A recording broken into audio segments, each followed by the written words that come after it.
여보, 아버님 우리 집에 모시는 게 어떨까요? 뭐라고? 지금 우리 집에 모시겠다고? 네, 엄마 혼자서는 감당하기 너무 힘드실 것 같아요. 미쳤어?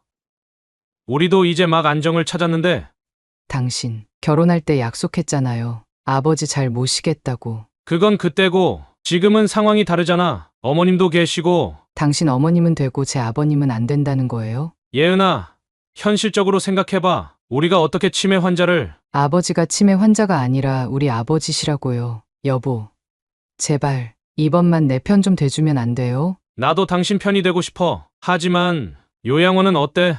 전문가들이 계시니까 더 잘 모실 수 있을 거야. 이 정도면 괜찮지 않아? 시설도 좋고. 사연을 듣고 난 후 각자의 의견을 댓글로 남겨주시기 바랍니다. 사소한 댓글이라도 사연자분에게 큰 힘이 될 수 있습니다. 각색될 수 있고 사연자분의 입장에서 구성될 수 있습니다. 고예은 씨는 시장의 한 야채 가게에서 어린 시절을 보냈습니다. 그녀는 초등학교 때부터 부모님의 장사를 돕는 것이 일상이었고 3명의 동생들을 돌보는 책임감 강한 언니였습니다.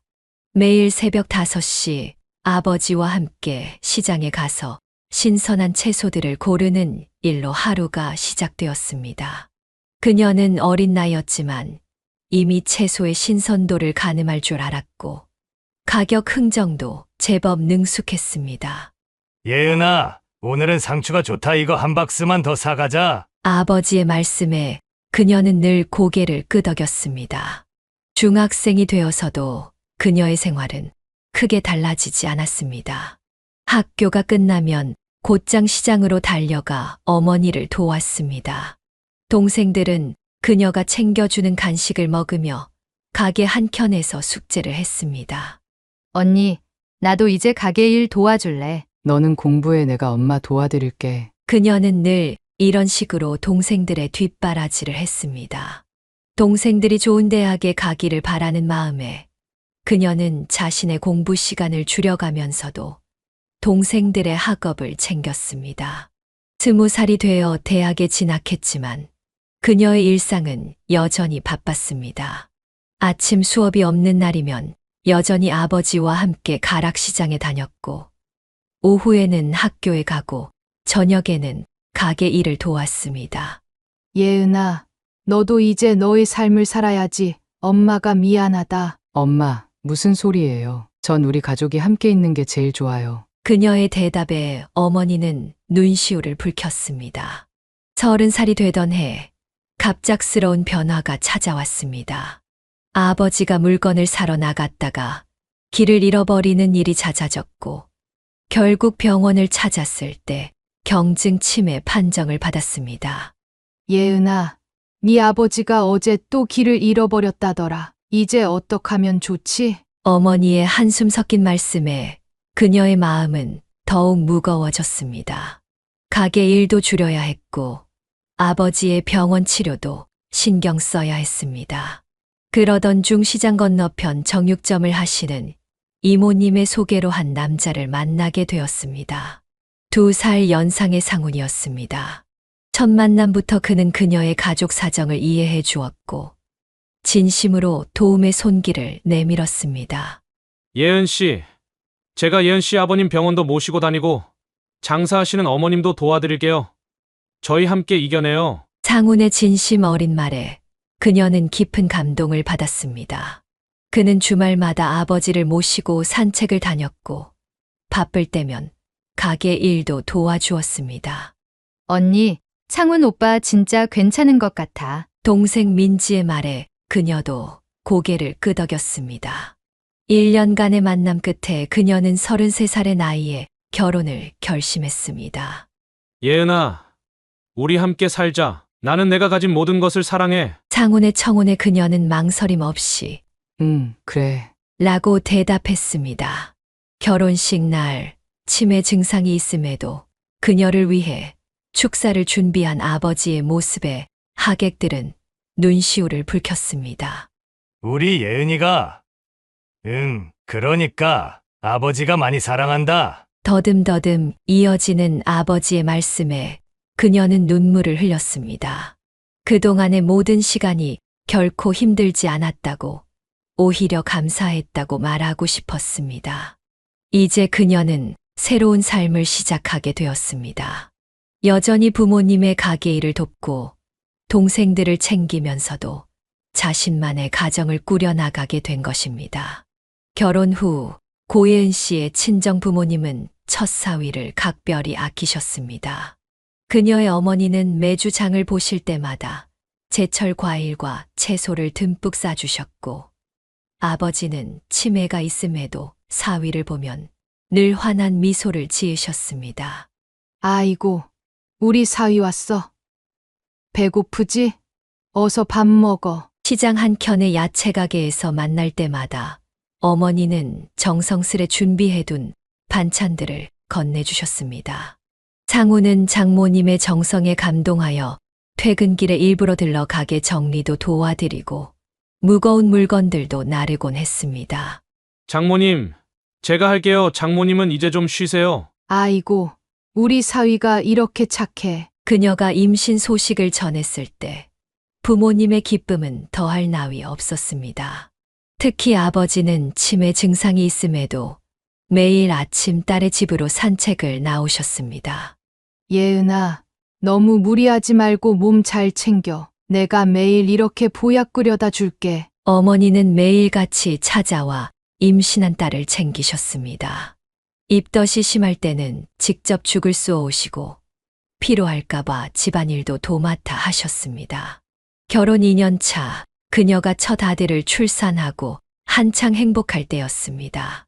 어느 날 퇴근 시간이 지나도록 상훈이 돌아오지 않았습니다.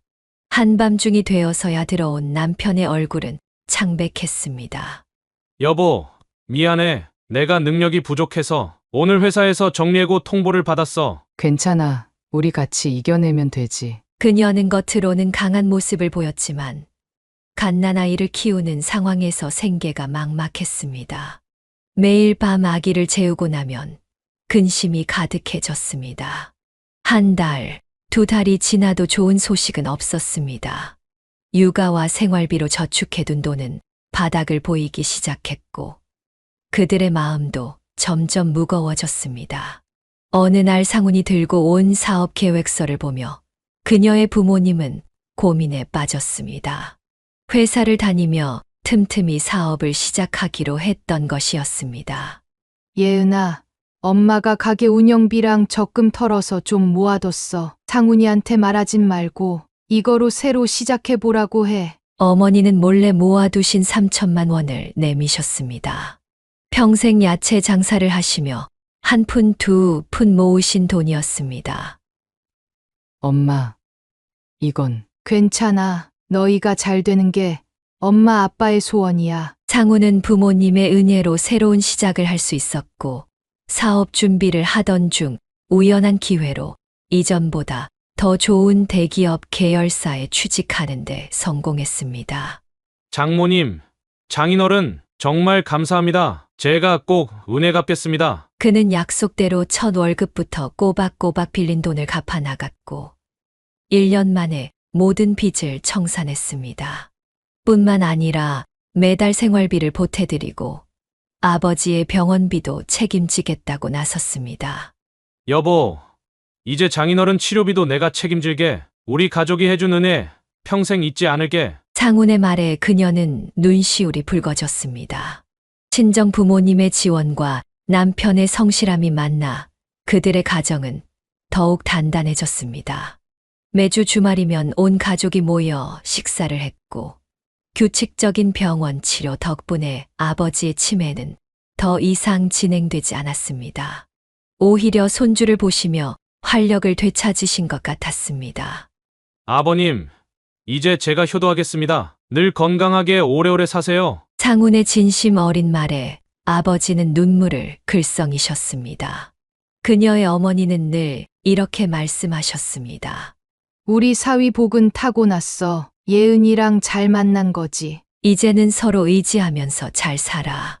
이렇게 그들 부부는 친정의 든든한 지원 속에서 어려움을 이겨내고 더욱 돈독한 가족애를 키워나갔습니다. 그녀는 종종 생각했습니다. 결혼은 단순히 두 사람의 결합이 아니라 두 가족이 하나가 되어 서로를 지지하고 사랑하는 것이라고.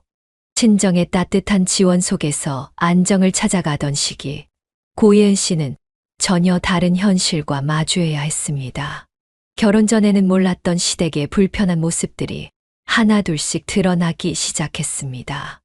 여보, 이번 주말에 시댁에 가봐야 할 것 같아. 또 지난주에도 갔잖아. 상훈의 말에는 피곤함이 묻어났습니다.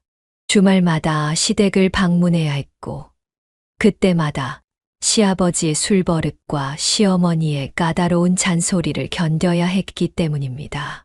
아니, 며느리가 이렇게 음식을 하면 어떡하니? 소금은 이렇게 넣는 거야. 시어머니는 그녀가 하는 모든 일에 트집을 잡았습니다. 설거지를 해도 빨래를 개어도 심지어 걸음걸이까지 문제 삼았습니다.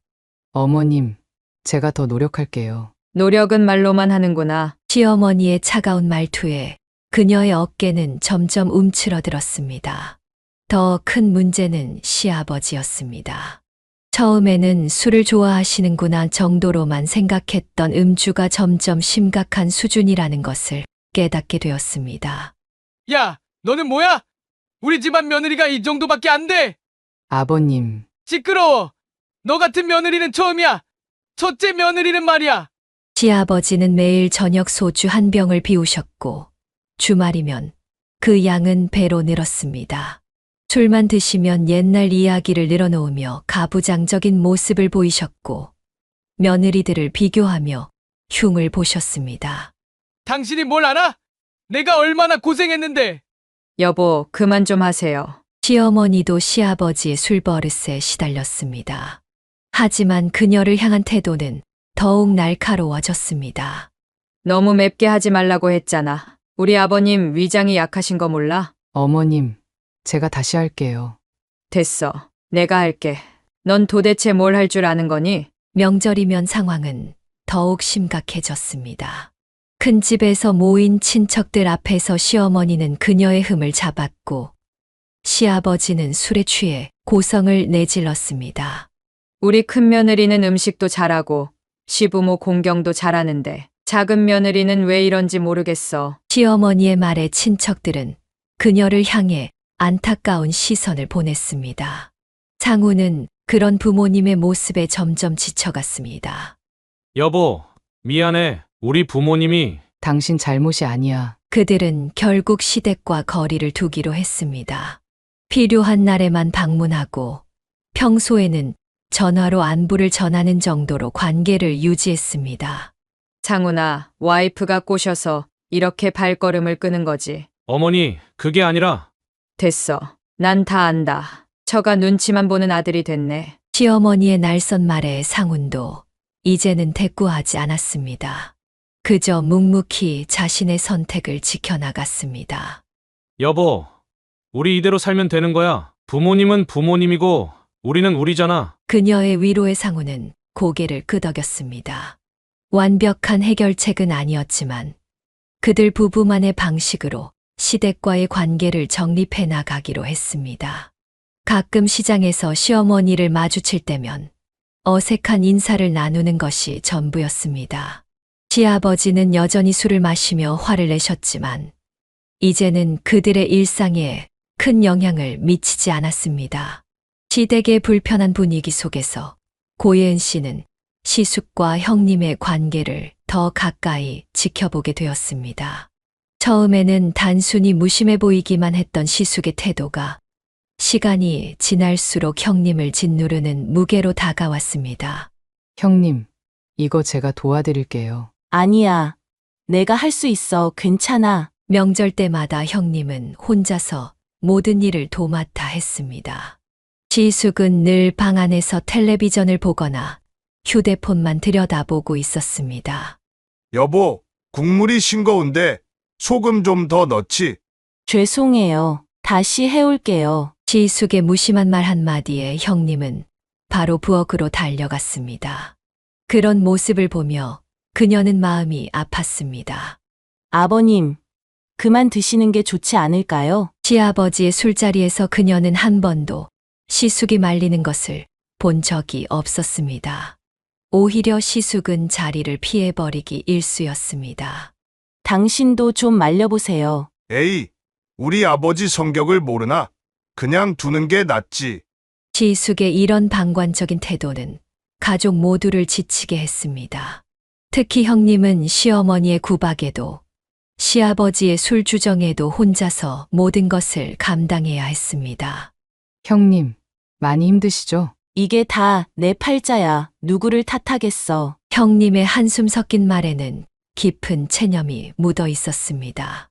매일 아침 일찍 일어나 시부모님의 아침상을 챙기고 집안일을 하고 시장에 가서 장을 보는 것까지 모든 것이 형님의 몫이었습니다.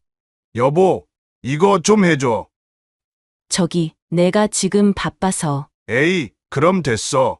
시숙은 자신의 일조차 형님에게 미루기 일쑤였습니다.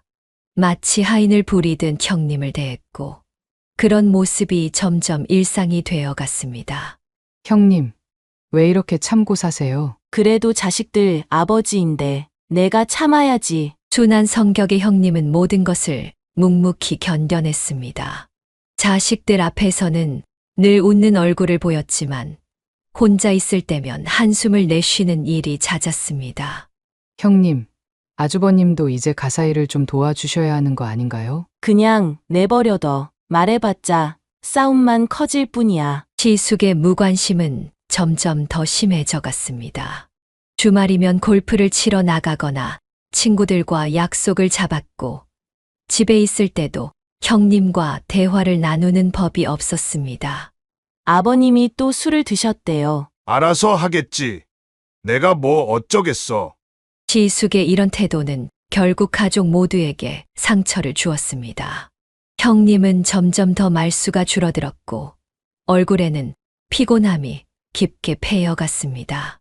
여보, 우리라도 형님을 도와드려야 하지 않을까? 그래, 형님이 너무 불쌍해. 그녀와 상우는 가끔 형님 내외를 집으로 초대했습니다. 그럴 때면 형님은 잠시나마 편안한 미소를 지었습니다. 하지만 그것도 잠시 시숙의 전화 한 통에 형님은 서둘러 일어나야 했습니다. 형님, 저희 집에서 좀 더 계시다 가세요. 아니야. 얘가 기다린다고 하네. 이렇게 시댁의 그늘은 깊어만 갔습니다. 무심한 시숙과 참기만 하는 형님을 보며 그녀는 자신의 결혼 생활에 감사함을 느끼면서도 한편으로는 마음이 무거워졌습니다. 가족이라는 이름으로 덮어둔 불편한 진실들이 시간이 지날수록 더 선명하게 드러나고 있었습니다. 시숙과 형님의 불편한 관계를 지켜보며 고예은 씨는 이 모든 상황의 중심에 시어머니가 있다는 것을 깨닫게 되었습니다. 시어머니는 형님의 고통을 외면했을 뿐만 아니라 그녀 역시 끊임없이 괴롭혔습니다. 나도 시집 와서 얼마나 고생했는데 요즘 며느리들은 너무 호강을 몰라. 시어머니의 입에서는 늘 이런 말이 나왔습니다. 하지만 정작 며느리들을 대하는 태도는 달랐습니다. 얘, 이게 뭐니? 걸레질을 이렇게 대충하게? 어머님, 제가 방금 한 번 더 했는데요. 됐어.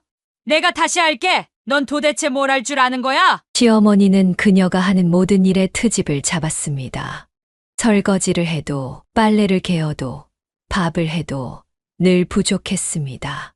어머님, 저도 이제 3년차 며느리예요. 제 방식대로 할 수 있게 해주세요. 뭐라고? 며느리가 시어머니한테 대들어? 그녀의 말에 시어머니의 얼굴이 붉어졌습니다. 옆에서 지켜보던 형님은 고개를 숙였습니다. 나 때는 말이야. 시어머니 눈치만 봐도 모자랐어. 근데 너는 어머님도 그때 힘드셨으면 며느리들한테는 그러지 않으셔야 하는 거 아닌가요? 그녀의 반박에 시어머니는 자리를 박차고 일어났습니다. 상훈아, 이 와이프 봐라. 이제는 시어머니한테 말대꾸까지 하네. 어머니, 예은이가 틀린 말 한 건 아니잖아요. 상훈의 대답에 시어머니는 더욱 격분했습니다. 그래, 너희 둘 다 나쁜 놈들이야. 내가 그렇게 키운 아들이 이제는 애미보다 마누라가 더 중하냐? 시어머니의 고성이 집안에 울려 퍼졌습니다. 그 소리에 시아버지가 방에서 나왔습니다.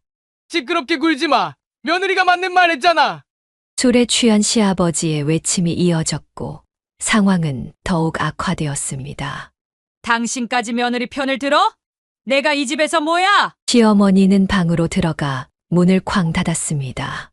이후 일주일간 그녀는 밥도 먹지 않고 방에만 틀어박혀 있었습니다. 예은아, 내가 좀 봐줘. 어머니가 옛날 분이라. 여보, 저는 더 이상 참기 싫어요. 어머님도 시집살이 힘드셨다면서 왜 저희한테 이러시는 거예요? 그녀의 눈에서는 눈물이 흘렀습니다. 더 이상은 참을 수 없었습니다. 형님도 10년을 참으셨잖아요. 그동안 형님이 얼마나 힘드셨는지 아세요? 시어머니의 갑질은 계속되었습니다. 명절 때면 일부러 더 많은 음식을 준비하게 했고 친정에 가는 것도 눈치를 주었습니다. 작은 며느리는 친정 엄마가 더 좋지? 시댁은 안중에도 없어? 어머님, 그런 게 아니라 됐어. 너희 마음은 다 안다고. 결국 그녀는 결단을 내렸습니다. 더 이상 부당한 대우를 참지 않기로 한 것입니다. 어머님, 저는 더 이상 이렇게 살고 싶지 않아요. 서로 존중하면서 살았으면 좋겠어요. 뭐라고? 아직도 정신을 못 차렸네. 제가 잘못한 게 있다면 지적해 주세요. 하지만 무조건 시어머니라는 이유로 저를 무시하지는 마세요. 이날 이후 시어머니와 그녀의 관계는 완전히 틀어졌습니다. 하지만 그녀는 후회하지 않았습니다. 잘못된 관습이라면 바로잡아야 한다고 믿었기 때문입니다. 여보, 미안해요. 어머님과 사이가 이렇게 될 줄은. 아니야. 당신이 잘했어. 나도 이제는 변해야 할 때라고 생각해. 시어머니와의 갈등은 깊어졌지만 그녀의 당당한 태도는 형님에게도 작은 변화를 가져왔습니다. 형님도 조금씩 자신의 목소리를 내기 시작한 것입니다. 시어머니와의 갈등이 깊어질수록 고예은 씨는 남편 상훈의 미묘한 변화를 느끼기 시작했습니다. 처음에는 그녀의 편에 서서 시어머니의 부당한 행동을 말렸던 그가 이제는 점점 다른 모습을 보이기 시작한 것입니다. 여보, 어머님이 또 그러시는데 당신이 좀. 아, 나도 피곤해. 둘이서 알아서 해결해. 상훈의 말투에는 지친 기색이 역력했습니다. 예전처럼 그녀의 이야기에 귀 기울이지 않았고 시어머니의 행동에도 침묵으로 일관했습니다.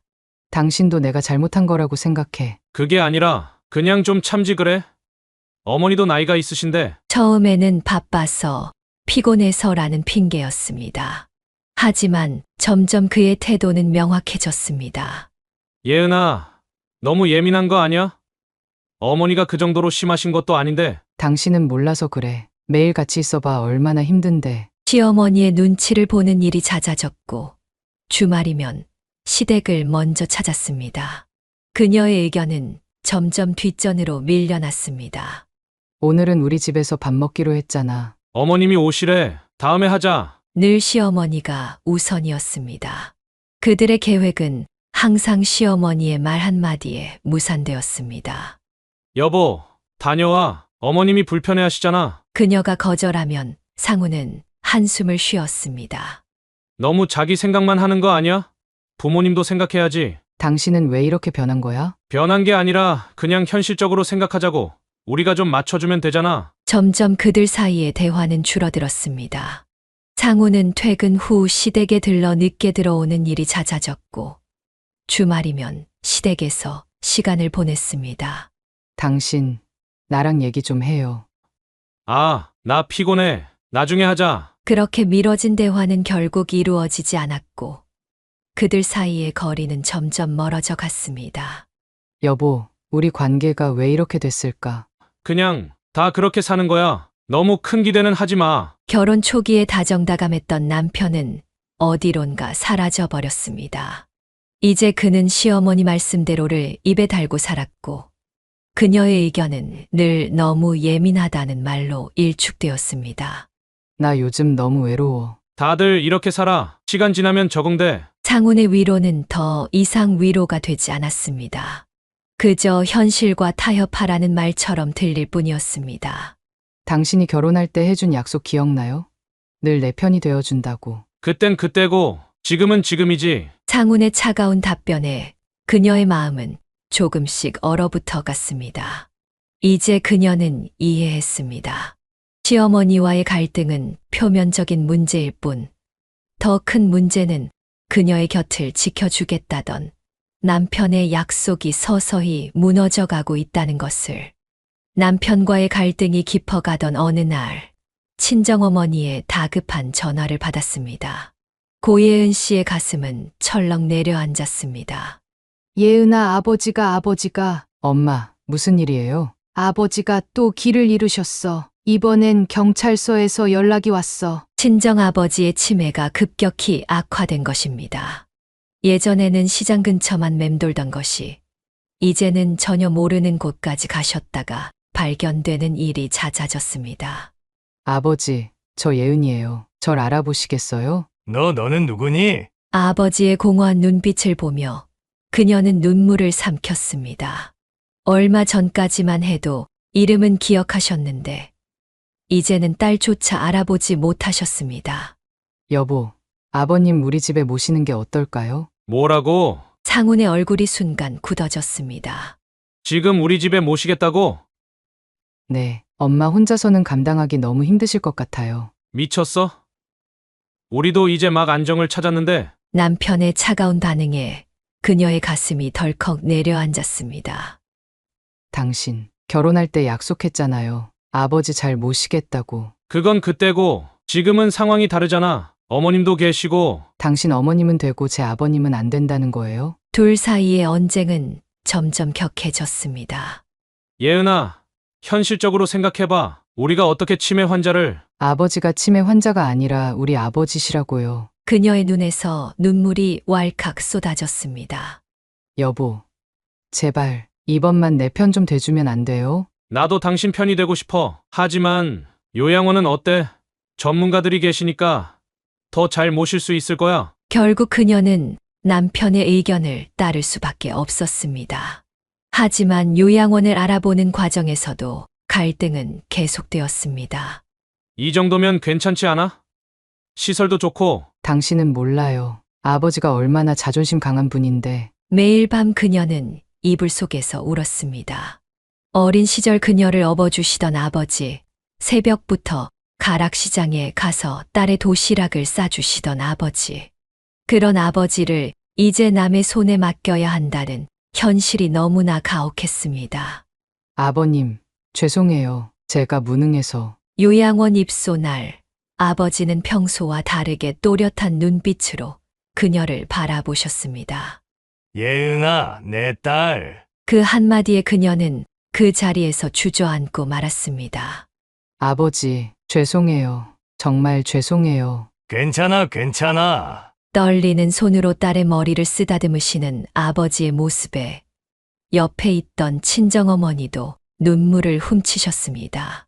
예은아, 이게 다 엄마 잘못이야. 내가 힘이 없어서. 엄마, 제가 더 잘할게요. 아버지 자주 뵈러 올게요. 하지만 현실은 녹록지 않았습니다.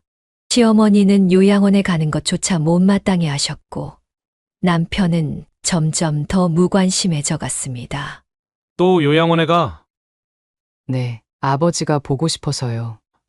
에휴, 당신도 참. 남편의 한숨 소리가 그녀의 가슴을 찔렀습니다. 결혼 전 그토록 아버지를 잘 모시겠다던 남편은 어디로 사라진 걸까요? 이제 그녀의 곁에는 차가운 현실만이 남아 있었습니다. 매주 요양원을 찾을 때마다 그녀는 생각했습니다. 과연 이게 최선이었을까? 하지만 이미 돌이킬 수 없는 선택이었고 그녀는 이 선택의 무게를 평생 안고 가야 했습니다. 친정아버지의 요양원 입소로 마음이 무거웠던 그해 겨울, 고예은 씨의 집에 또 다른 비보가 날아들었습니다. 시아버지가 쓰러지셨다는 소식이었습니다. 여보, 빨리. 아버님이. 새벽에 다급한 전화에 잠을 깬 그녀는 남편과 함께 급히 병원으로 달려갔습니다. 응급실에는 이미 시어머니와 시누이들이 와 있었습니다. 어머님, 어떻게 된 거예요? 밤새 술 드시더니 갑자기 쓰러지셨어. 시어머니의 목소리는 떨리고 있었습니다. 평소 남편을 원망하던 모습은 온데간데 없이 사라져 있었습니다. 의사 선생님, 어떻게? 급성 알코올 중독으로 인한 심정지입니다. 현재 심폐소생술을 진행하고 있지만 의사의 말이 채 끝나기도 전에 응급실에서 긴 경보음이 울렸습니다. 아버지, 아버지, 상훈이 응급실로 뛰어들려 했지만 의료진이 막아섰습니다. 시간은 그렇게 멈춰버린 것만 같았습니다. 오전 4시 27분 운명하셨습니다. 의사의 차가운 선고가 응급실에 울려 퍼졌습니다. 시어머니는 그 자리에서 주저앉아 오열했습니다. 여보, 이러시면 안 돼요. 내가 잘못했어요. 하지만 시어머니의 태도는 장례식장에서 돌변했습니다. 다 너희들 때문이야. 아버지가 이렇게 되도록 방치한 게. 시어머니는 상주들을 향해 손가락질을 했습니다. 특히 그녀를 향한 비난은 더욱 거셌습니다. 작은 며느리, 너 뭐 했어? 아버님 술 좀 말려드리지 그랬어? 어머님, 입 다물어. 너희가 조금만 더 신경 썼어도. 장례 기간 내내 시어머니의 원망은 계속되었습니다. 문상객들 앞에서도 서슴없이 며느리들을 탓했고 아들들의 불효를 꾸짖었습니다.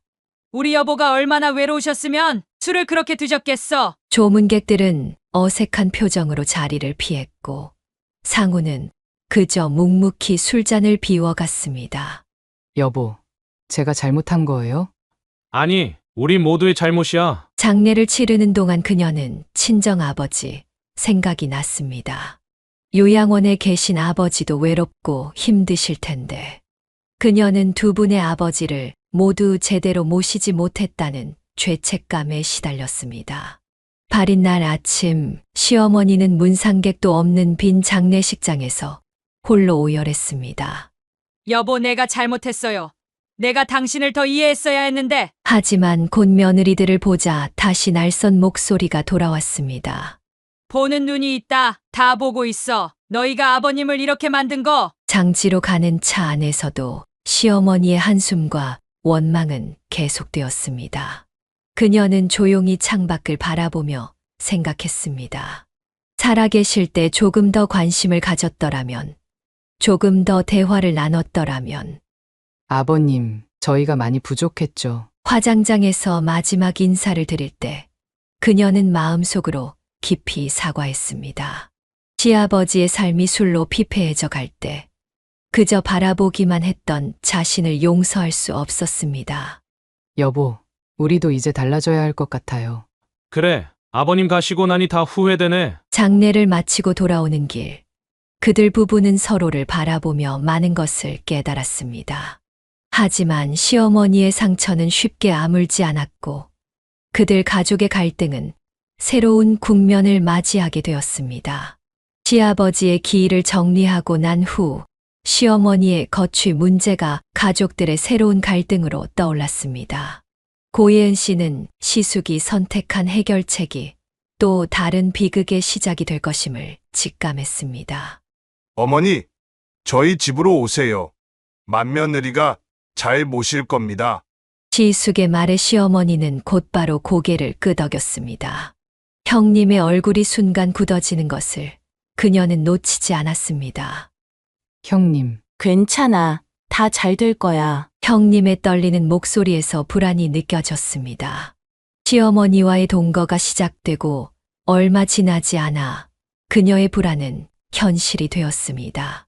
반찬 꼬라지가 이게 뭐냐? 어머님, 죄송해요. 제가 금방 더 해드릴게요. 됐어. 너는 살림한 지 몇 년인데 도대체 뭘 할 줄 아는 거니? 시어머니의 목소리는 날이 갈수록 거칠어졌습니다. 형님은 더욱 움츠러들었고 매일 아침 식사 준비부터 밤늦은 설거지까지 하루 종일 시어머니의 눈치를 보며 생활했습니다. 형님, 많이 힘드시죠? 어느 날 그녀가 시숙네 집에 들렀을 때 형님의 손이 떨리고 있었습니다. 아니야. 그래도 어머님이신데. 형님의 눈가에 맺힌 눈물을 보며 그녀의 마음도 아팠습니다. 시어머니는 큰 아들 집에 살면서도 작은 며느리인 그녀에 대한 험담을 멈추지 않았습니다. 너희 작은 며느리는 어머니도 안 모시겠다고 하고 참 못됐지. 어머님, 그게 아니라 됐어. 난 다 알아. 너처럼 착한 며느리가 있어서 다행이야. 시어머니의 말씀에 형님은 그저 고개를 숙였습니다. 하지만 그 뒤로 형님을 향한 시어머니의 요구사항은 더욱 늘어만 갔습니다. 내 방 창문 좀 닦아라. 네, 어머님. 아니, 이렇게 하는 거 아니야. 이쪽으로 해야지. 매일같이 반복되는 지적에 형님의 어깨는 점점 더 무거워졌습니다. 지숙은 이런 상황을 보고도 모른 척했습니다. 여보, 저 힘들어요. 에이, 그냥 좀 참아. 어머님도 나이가 있으신데. 지숙의 무심한 태도는 변함이 없었고 형님은 점점 더 깊은 우울 속으로 빠져들었습니다. 형님, 저희 집에서 좀 쉬다 가세요. 안 돼. 어머님이 알면 또 뭐라고 하실 거야. 형님의 목소리에서는 공포마저 느껴졌습니다. 시어머니의 통제는 점점 더 심해져 갔고 형님의 일상은 완전히 무너져 갔습니다. 밤늦게까지 이어지는 가사일에 형님의 건강은 급격히 나빠졌습니다. 하지만 시어머니는 아랑곳하지 않았습니다. 어디가 아프다고? 나 때는 말이야. 형님의 고통을 지켜보며 그녀는 자주 생각했습니다. 만약 시어머니가 우리 집으로 왔다면 자신도 이런 상황에 처했을지도 모른다고. 그러면서도 형님을 돕지 못하는 자신이 부끄러웠습니다. 여보, 우리가 어머니를 모셔야 하는 건 아닐까요? 그렇게 시간이 흘렀고 형님의 삶은 점점 더 어두워져만 갔습니다.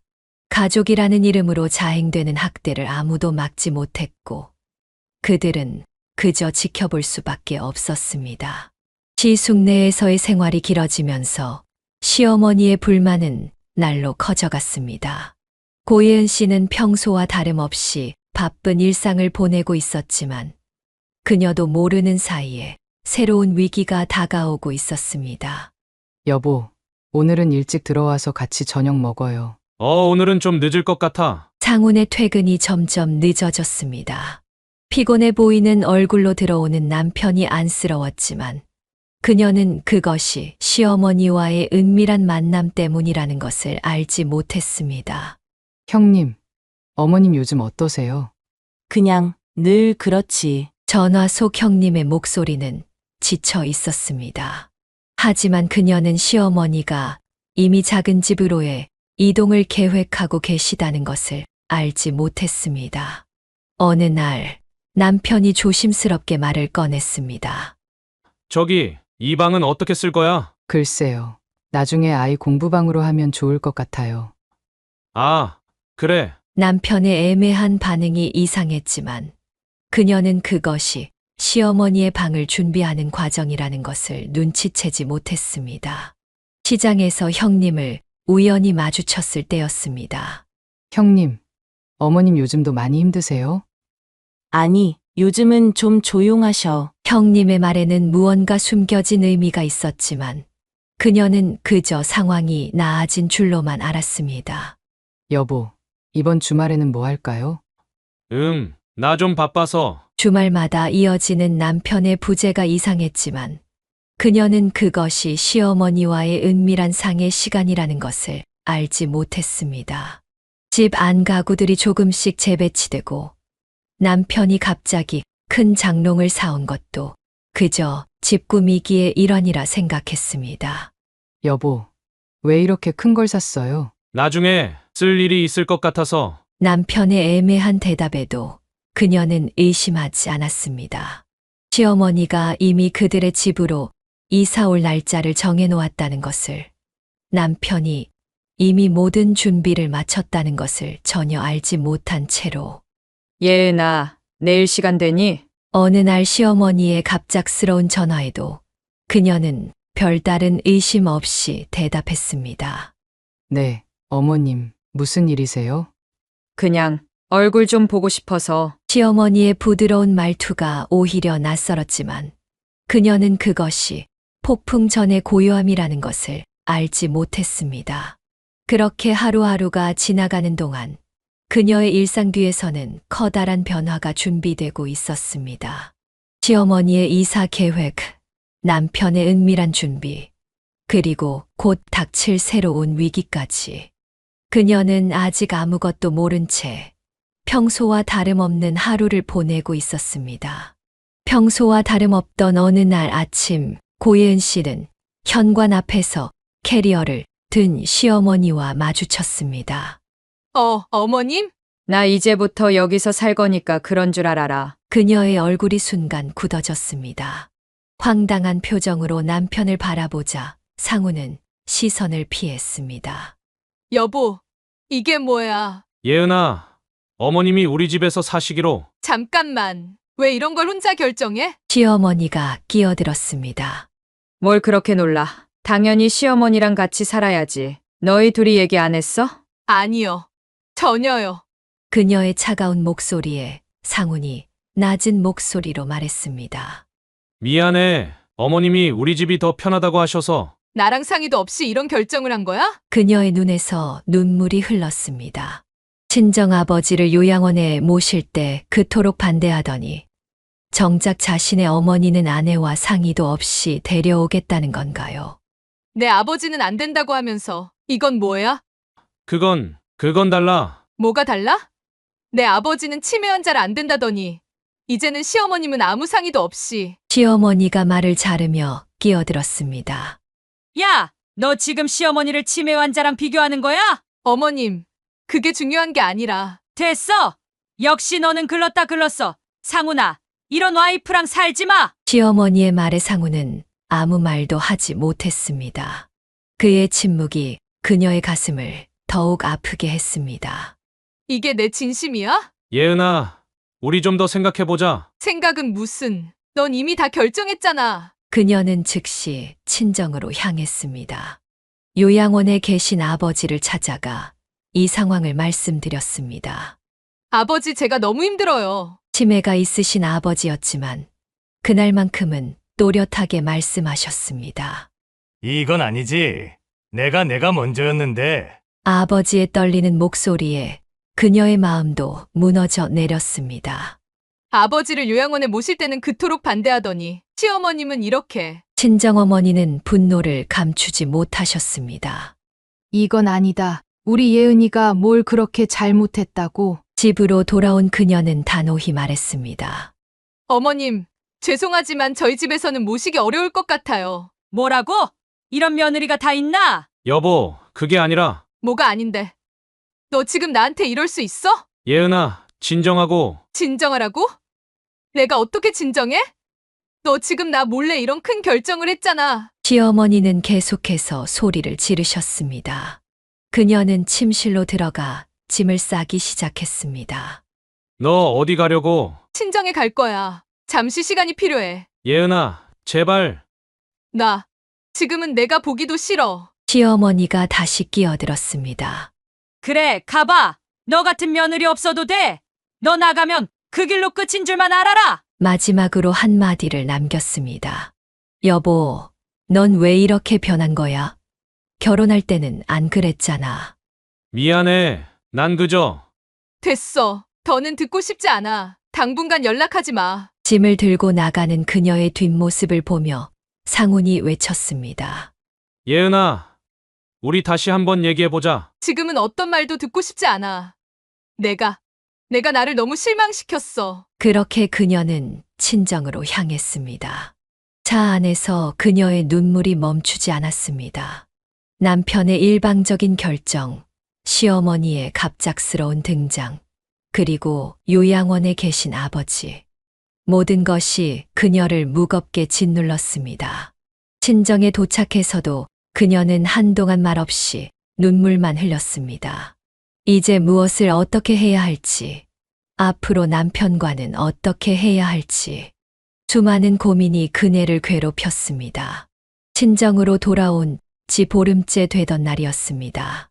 고예은 씨는 아침부터 어머니의 안색이 좋지 않은 것을 느꼈습니다. 엄마 괜찮아요? 얼굴이 많이 안 좋아 보여요. 괜찮아. 그냥 좀 피곤한가 보다. 어머니는 평소처럼 새벽같이 일어나 시장에 나가셨습니다. 그러나 그날 오후 갑작스러운 전화가 걸려왔습니다. 어머님이 가게에서 쓰러지셨어요. 지금 응급실로 가고 있습니다. 네. 지금 어느 병원으로? 그녀는 떨리는 손으로 남편에게 전화를 걸었습니다. 여보, 우리 엄마가 나 지금 회의 중이야. 엄마가 쓰러지셨다고. 병원에. 미안해. 나중에 다시 전화할게. 남편은 그렇게 전화를 끊어버렸습니다. 그녀의 손이 덜덜 떨렸습니다. 응급실에 도착하니 어머니는 이미 검사를 받고 계셨습니다. 의사는 심각한 표정으로 말했습니다. 과로와 스트레스로 인한 뇌경색 초기 증세입니다. 당분간 입원하셔야 할 것 같네요. 엄마, 내가 이런 걸 몰랐다니. 예은아, 미안해. 어머니는 병상에 누워서도 딸을 걱정하셨습니다. 그녀는 다시 한번 남편에게 전화를 걸었습니다.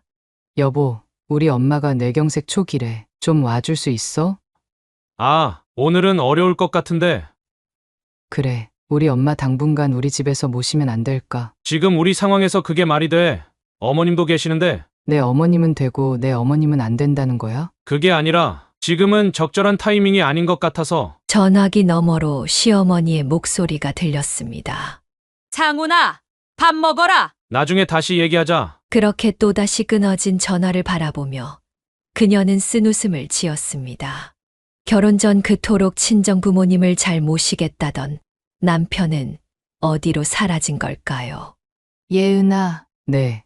엄마, 너무 힘들면 그만해도 돼. 엄마, 무슨 소리예요? 제가 잘 모실게요. 그녀는 병원 입원 수속을 밟으며 울음을 삼켰습니다.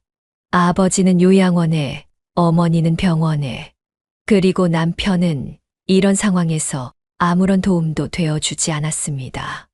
며칠 후 시어머니는 상훈을 통해 말을 전해왔습니다.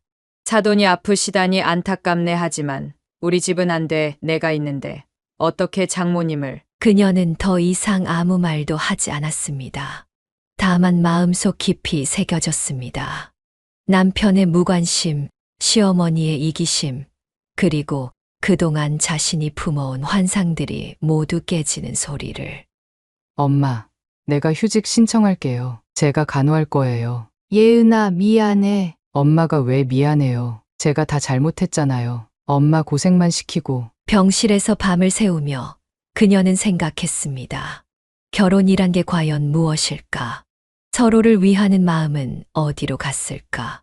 창밖으로 보이는 새벽녘의 하늘이 그녀의 마음처럼 칙칙하게 흐려 있었습니다. 병원 복도를 걸으며 고예은 씨는 지난 시간들을 되돌아보았습니다. 요양원에 계신 아버지, 병상에 누워 계신 어머니, 그리고 시어머니의 횡포와 남편의 배신까지. 예은아, 너무 힘들면 그만해도 된다. 어머니의 말씀이 귓가에 맴돌았습니다. 그녀는 병실을 나와 병원 옥상에 올랐습니다. 여보, 우리 마지막으로 한 번만 얘기하자. 떨리는 목소리로 전화를 걸었습니다. 지금은 좀. 그래. 너 바쁘지? 늘 그랬어. 내가 필요할 때는 한 번도 없었어. 예은아. 내 아버지 요양원 모실 때는 극구 반대하더니 시어머님은 나한테 상의도 없이 모시겠다고 하고 이제는 우리 엄마 아프신데도 외면하고. 목소리가 떨렸습니다. 그게 그때하고 상황이 달라서. 뭐가 달라? 말해봐. 도대체 뭐가 달라서 이럴 수 있어? 병원 옥상에서 그녀의 절규가 울려 퍼졌습니다. 나는 바보처럼 당신만 믿었어. 시어머님이 형님 괴롭히실 때도, 내가 힘들 때도 당신이 있으니까 견딜 수 있다고 생각했어. 예은아, 미안해. 미안하다고? 이제 와서? 당신이 나를 얼마나 무시했는지 알아? 내 부모님을 얼마나 팽개쳤는지 알기나 해. 눈물이 멈추지 않았습니다. 당신은 내 진심을 한 번도 몰랐어. 시어머님 모신다고 했을 때 내가 왜 그렇게 반대했는지, 형님이 얼마나 고통받는지 보면서 나도 그렇게 될까봐 두려웠던 거야. 그래도 우리가. 됐어. 이제는 정말 지쳤어. 당신이 시어머님만 생각하는 아들이듯 나는 우리 부모님을 지켜야 할 딸이야. 병실로 돌아와 쓰러진 어머니를 바라보며 그녀는 결심했습니다. 엄마, 이제 제가 엄마 아빠 모실 거예요. 제가 다 잘못했어요. 다음 날 그녀는 남편을 만났습니다. 여보, 우리 다시 시작해보자. 이제 와서 내가 얼마나 힘들었는지 당신은 몰라. 시어머님 눈치 보느라 나는 안중에도 없었잖아. 그래도 우리가 부부인데 부부. 당신이 생각하는 부부가 이런 거야? 서로 믿고 의지하는 게 아니라 한쪽은 무조건 참고 희생해야 하는 거야? 예은아, 이제 그만할래. 더는 못하겠어. 당신처럼 부모님을 버리면서까지 시어머님께 잘하고 싶지 않아. 버리다니 그건 아니잖아. 아니라고? 우리 아버지 요양원 모실 때 당신이 한 말 기억나. 치매 환자는 전문가한테 맡겨야 된다고. 근데 시어머님은 아무 상의도 없이 모시겠다고? 그녀의 눈에서는 더 이상 눈물이 나지 않았습니다. 나 이제 정말 지쳤어. 당신도 이제 자유로워져. 시어머님 잘 모시면서 살아. 예은아, 제발. 늦었어. 이미 너무 늦었어. 당신이 모든 걸 망가뜨렸어. 그렇게 그녀는 돌아섰습니다. 가슴 한켠이 무너져 내리는 것 같았지만 이제는 더 이상 돌아보지 않기로 했습니다. 자신의 선택이 옳다는 것을 그녀의 굳은 표정이 말해주고 있었습니다. 고예은 씨가 떠난 후 상훈의 집에는 시어머니와 단둘이 살게 되었습니다. 처음에는 그저 적응의 문제라고 생각했지만 이 시간이 지날수록 감당하기 힘든 상황이 이어졌습니다. 상훈아, 이게 뭐냐? 내가 이걸 어떻게 먹어? 어머니, 제가 아침부터 늦게까지 회사에 있어서. 에이, 예은이는 회사 다니면서도 이것보단 낫게 했어. 매일 아침 출근 전 반찬을 준비하고 퇴근 후에는 집안일을 하느라 지쳐갔습니다. 주말에도 쉴 틈이 없었습니다. 상훈아, 오늘은 큰 집에 가야지. 어머니, 오늘은 제가 좀. 너도 예은이처럼 효도 안 할래? 시어머니의 말씀에 그는 쓴웃음을 지었습니다. 그제서야 아내가 얼마나 힘들었을지 조금씩 이해가 되기 시작했습니다. 어느 날 저녁 혼자 소주를 마시며 그는 울었습니다. 여보, 미안해. 전화기를 들었다 내려놓기를 수십 번. 그러나 끝내 전화를 걸 용기가 나지 않았습니다. 석 달이 지난 어느 날이었습니다. 어머니, 이제 큰형님 댁으로 가시는 게 어떠세요? 뭐라고? 너마저 나를 버리겠다는 거야? 그게 아니라 제가 이제 너무 지쳐서. 시어머니는 결국 큰아들 집으로 내려가셨고 상우는 홀로 남았습니다. 텅 빈 집안을 보며 그는 아내가 그리웠습니다. 용기를 내어 병원을 찾았습니다. 장모님의 병실 앞에서 그는 한참을 서성였습니다.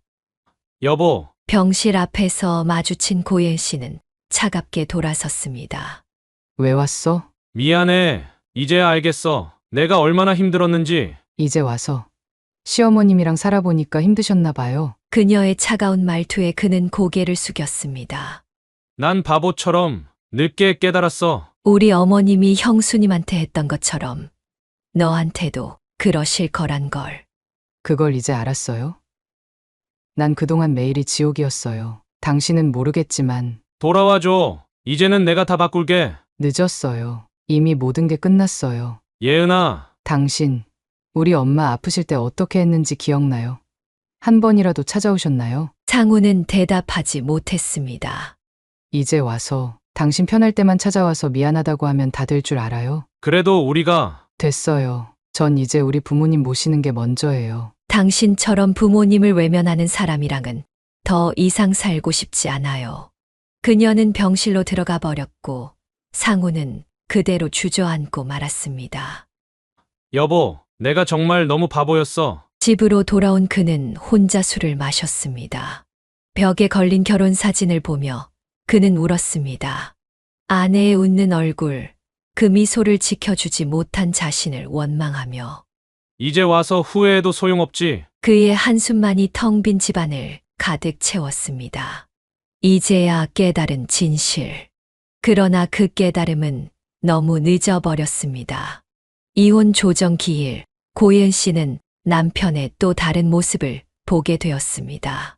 그동안 미안하다며 용서를 구하던 모습은 온데간데 없고 양육비 문제를 놓고 냉정한 태도로 일관했습니다. 양육비는 월 50만 원이면 충분하지? 당신 지금 우리 아이 교육비가 얼마나 드는지 알기나 해? 법원 조정실에서 상우는 차갑게 말을 이었습니다. 나도 앞으로 어머님 모셔야 하고 웃기네. 우리 아이보다 어머님이 더 중요해? 조정위원이 중재에 나섰습니다. 두 분, 진정하시고 아이를 위해서라도. 아이요. 제가 지금까지 혼자 키운 거나 마찬가지예요. 이 사람 주말에도 시댁 가느라 아이랑 한 번도 제대로 시간 안 보냈어요. 상우는 고개를 숙인 채 말했습니다. 그래서 이제는 양육권도 당신이 가져가. 뭐라고? 이제 와서 아예 포기하겠다는 거야? 나는 아이한테 좋은 아빠가 될 자신이 없어. 그녀는 분노를 참지 못했습니다. 당신 정말 최악이야. 아이한테 1억이라도 하려고 그동안 아빠였어? 법원 복도에서 마주친 시어머니는 여전히 그녀를 원망했습니다. 너 때문에 우리 아들이 이렇게 망가졌잖아. 어머님, 이제는 그만하세요. 누구 때문에 이렇게 됐는지 어머님이 제일 잘 아시잖아요. 양육비 조정 과정은 길어졌습니다. 상우는 계속해서 금액을 낮추려 했고 면접 교섭권마저 포기하겠다고 했습니다. 여보, 우리 애 얼굴이라도 보고 살자는 거잖아. 그마저도 포기할 거야? 나는 그게 더 나을 것 같아. 도대체 왜? 당신이 싫어하는 건 나잖아. 우리 애한테까지 이럴 필요 있어? 미안해. 그의 사과는 더 이상 어떤 의미도 갖지 못했습니다. 결국 양육권은 고예은 씨가 가져가고 양육비는 월 80만 원으로 결정되었습니다. 상우는 면접 교섭권마저 포기했습니다. 아빠가 이제 못 보게 될 거래. 아이에게 이 말을 전하는 순간 그녀의 눈에서는 뜨거운 눈물이 흘렀습니다. 엄마 아빠가 우리 싫어해? 아니야, 그게 아니라. 아이를 품에 안은 채 그녀는 더 이상 말을 잇지 못했습니다. 한때 좋은 아버지였던 남편이 이렇게까지 변할 수 있다는 것이 너무나 충격적이었습니다. 이제 엄마랑 둘이 잘 살자. 엄마가 아빠 몫까지 다 해줄게. 끝나지 않을 것만 같았던 양육권 다툼은 그렇게 끝이 났습니다. 남은 것은 깊어진 상처와 아이의 눈물뿐이었습니다. 친정어머니는 한숨을 쉬셨습니다. 세상에 자기 피부치한테 이럴 수가. 엄마, 이제 제가 우리 애 잘 키울게요. 아빠 없이도. 양육권 포기 서류에 사인하던 날, 그녀는 마지막으로 상훈을 바라보았습니다. 한때 사랑했던 남자는 이제 완전히 다른 사람이 되어 있었습니다. 이혼이 확정된 후 고예은 씨는 두 아이와 함께 친정 근처로 이사했습니다.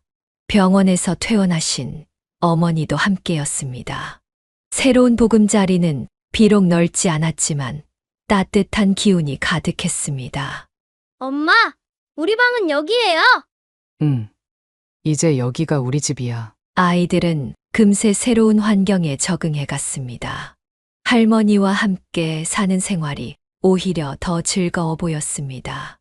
우리 강이 많이 컸네. 이제 할머니 도와줄 수 있겠어? 할머니, 제가 설거지 할게요. 식구가 늘어난 만큼 살림은 빠듯했지만 서로를 위하는 마음만은 넘쳐났습니다. 요양원에 계신 아버지도 주말마다 모시고 와서 함께 시간을 보냈습니다. 예은아, 이제 좀 편하니? 네.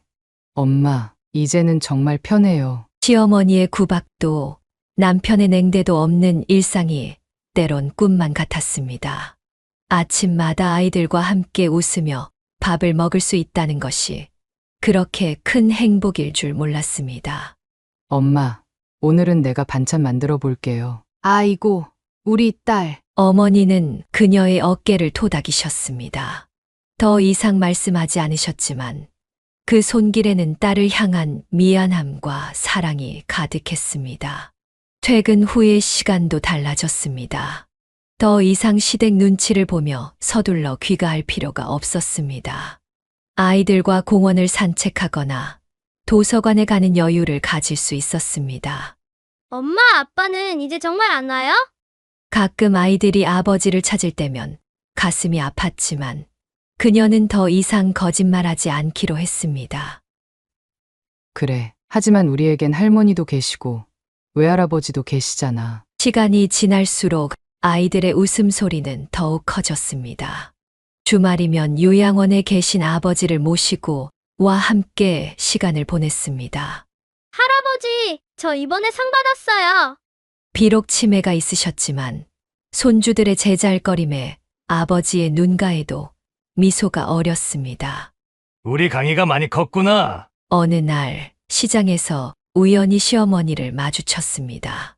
하지만 시어머니는 그녀를 외면한 채 지나갔습니다. 그 모습을 보며 그녀는 생각했습니다. 이제는 더 이상 아프지 않다고, 이것이 모두에게 좋은 선택이었다고. 엄마, 저기 할머니 아니에요? 그냥 지나가는 분이야. 우리 이제 장 보러 가자. 새로운 일상은 조용히 하지만 확실하게 자리 잡아갔습니다. 아침에 일어나 어머니와 함께 아이들 도시락을 싸고 퇴근 후에는 모두가 모여 저녁을 먹었습니다. 우리 식구들 맛있게 먹어요. 식탁에 둘러앉은 가족들의 얼굴에는 따뜻한 미소가 가득했습니다. 이제는 누구의 눈치도 보지 않고 마음 편히 웃을 수 있었습니다. 예은아, 네. 엄마? 이제 진짜 좋지? 네. 이제는 정말 행복해요. 창밖으로 보이는 저녁 노을이 유난히 아름다웠습니다. 새로운 시작. 그것은 결코 쉽지 않은 선택이었지만 지금의 그녀에게는 가장 옳은 결정이었습니다. 고예은 씨가 새로운 삶을 살아가는 동안 시어머니의 삶은 전혀 다른 방향으로 흘러갔습니다. 큰아들 집에서도 작은아들 집에서도 살지 못하게 된 시어머니는 결국 혼자 원룸에서 생활하게 되었습니다. 상훈아, 엄마 좀 데리고 살면 안 돼? 어머니 저도 이제는 힘들어요. 너마저 이러기야? 전화기 너머로 들리는 시어머니의 목소리는 절박했습니다. 하지만 상우는 더 이상 받아들일 수 없었습니다. 큰형님한테 가보세요. 큰 집은 더 이상 못 가. 형님의 인내심도 한계에 다다른 것이었습니다. 시어머니의 끊임없는 간섭과 비난을 더 이상 견디지 못한 것입니다. 어머니가 형수님을 너무 힘들게 하셨잖아요. 난 그저 며느리 잘 되라고 한 거야. 그게 왜 잘못이야? 시어머니는 여전히 자신의 잘못을 인정하지 않았습니다. 결국 큰아들마저 등을 돌렸습니다. 어머니, 이제 그만하세요. 저희도 이제는 지쳤어요. 너희가 이렇게 나올 줄은 몰랐다. 작은 원룸에 홀로 남겨진 시어머니는 매일 통화를 해도 모자랐던 아들들이 이제는 전화도 받지 않는 현실에 무너져 내렸습니다. 야, 너 이리 와봐. 엄마 말 좀 들어봐. 골목길에서 우연히 마주친 상훈에게 외치는 시어머니의 모습은 처연했습니다. 하지만 상훈은 그저 고개를 숙인 채 지나쳤습니다. 이게 사람 사는 거야? 내가 뭘 그렇게 잘못했다고. 시장에서 형님을 마주쳤을 때도 형님은 그녀를 피해 돌아갔습니다. 한때 자신의 말 한마디에 벌벌 떨던 며느리들이 이제는 자신을 완전히 외면하는 현실이 너무나 서글펐습니다. 내가 잘못한 게 뭐야? 혼자 사는 원룸에서 시어머니는 매일 술을 마셨습니다. 남편이 생전에 그토록 미워했던 술버릇이 이제는 그녀의 것이 되어 있었습니다. 여보, 당신은 가고 자식들은 나를 버리고. 술에 취해 늦은 밤 아들들에게 전화를 걸었지만 돌아오는 것은 전원이 꺼져 있습니다라는 기계음뿐이었습니다. 이런 게 천벌이구나. 시어머니는 이제야 깨달았습니다. 자신이 며느리들에게 했던 행동들이 고스란히 자신에게 돌아온 것임을. 하지만 이미 너무 늦어버렸습니다. 명절이 되어도 찾아오는 이가 없었습니다. 제사상을 차려도 아들들은 오지 않았습니다. 내가 잘못했다. 이제라도 용서해주면 안 될까? 하지만 그녀의 뒤늦은 후회는 아무도 듣지 못했습니다. 한때 며느리들을 괴롭히며 느꼈던 그 우월감은 이제 완전한 고독으로 바뀌어 그녀를 올가매고 있었습니다. 난 그저 내 아들들 잘 되라고. 그러나 이제는 아무도 그녀의 변명을 들어주지 않았습니다. 시어머니는 자신의 곁을 떠나간 모든 것들을 그저 바라만 볼 수밖에 없었습니다. 사연을 듣고 댓글을 남겨주시기 바랍니다. 사소한 의견일지라도 사연자분에게는 큰 힘이 됩니다. 노골적인 악성 댓글은 사연자분에게 상처가 될 수 있으니 삼가주시기 바랍니다.